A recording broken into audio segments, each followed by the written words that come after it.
He was rock and roll. The way he acted, the way he led his life, the way he behaved on stage and off it. He was rock and roll to the core.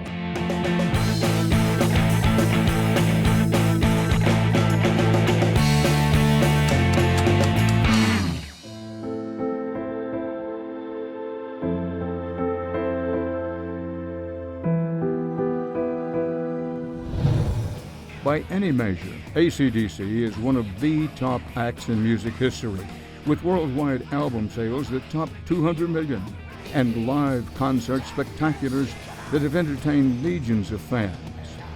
The men of AC/DC are rock royalty.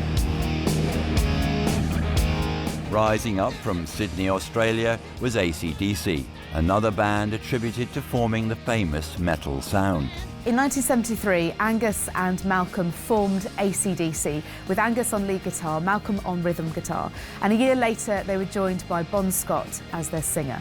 High Voltage was the first AC/DC album to do really well. It got to number 14 in the Australian album charts, and then TNT, its follow-up, got to number 2.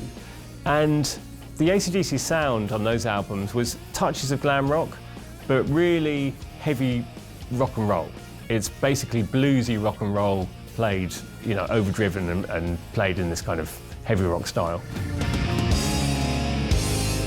Bon had become the life and soul of AC/DC, a wayward rogue who charmed the British audience in much the same way as he had back in Australia.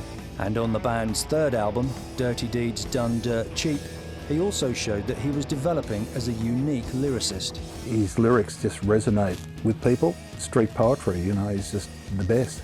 Bon Scott as a lyricist was remarkable. The Dirty Deeds Done Dirt Cheap album actually sums it up maybe better than almost anything else. There is this feeling that Bon came to represent what it was like to be an Australian more than almost any other songwriter of the period. AC/DC had a major breakthrough in 1979 with Highway to Hell, their first single to chart in America.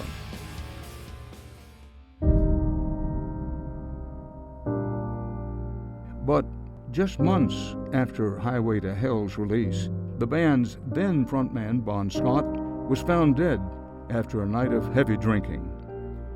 Grieving, yet driven by ambition, the band decided to carry on and hold auditions for a new frontman.